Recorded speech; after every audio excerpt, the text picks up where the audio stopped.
Bonjour, aujourd'hui je vais évaluer un switch Ethernet permettant de brancher plusieurs appareils informatiques tels que ordinateur, serveur de fichiers, box Internet, imprimante réseau, ensemble afin qu'ils puissent communiquer entre eux. Et ce en passant par un réseau câblé sans utiliser de Wi-Fi. Ce switch est capable de gérer jusqu'à 8 appareils sur un débit maximum de 2,5 gigabits par seconde.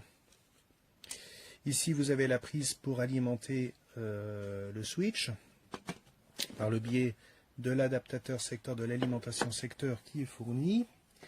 La documentation est multilingue, donc elle est disponible dans plusieurs langues, dont le français, ce qui est fort appréciable.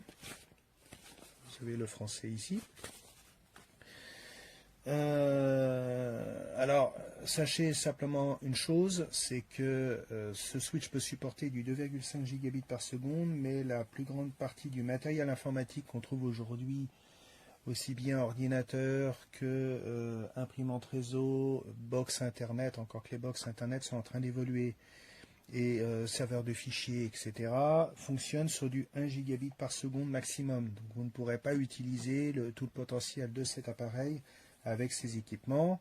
Ceci dit, il est possible sur les ordinateurs de bureau, donc les gros ordinateurs avec écran, clavier et tour, donc boîtier à part, vous pouvez installer à l'intérieur du boîtier de la tour une carte réseau qui vous permet de passer sur du 2,5 gigabits. Pour les ordinateurs portables, il vous faudra utiliser, si votre ordinateur est récent, un adaptateur USB-C vers RJ45 en 2 gigabits par seconde. Parce que la plupart des ordinateurs sont limités à 1 gigabit par seconde. Ensuite, vous avez ici sur le dessus de l'appareil des voyants lumineux numérotés qui s'allument en fonction des ports RJ45 qui sont utilisés. Donc si certains ports ne sont pas branchés, les voyants ne s'allument pas. Si les appareils branchés, par exemple sur ce port-là, est éteint, le voyant correspondant ne s'allumera pas non plus. Ça vous permet également d'identifier d'éventuels défauts de branchement ou des défauts de câble réseau, ou même dans l'appareil éventuellement qui pourraient survenir, ou même au niveau de votre matériel. Donc effectivement, voilà, vous avez ces petits voyants lumineux. Sinon en soi, c'est un appareil simple.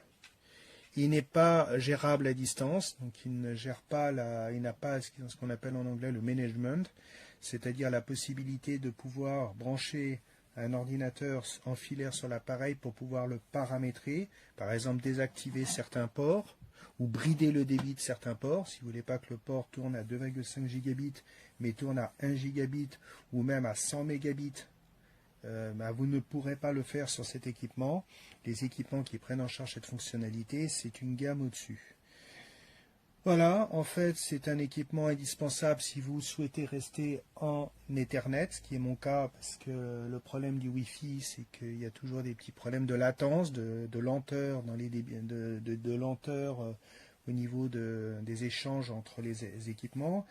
Vous avez aussi avec le Wi-Fi, le problème c'est que des fois il y a des défauts, des perturbations liées au fait qu'il y a beaucoup d'ondes radio qui circulent du fait qu'il y a les Wi-Fi des voisins ou qu'il peut y avoir la réception de la télévision, d'autres appareils qui peuvent fonctionner dans des plages de fréquences assez proches du Wi-Fi.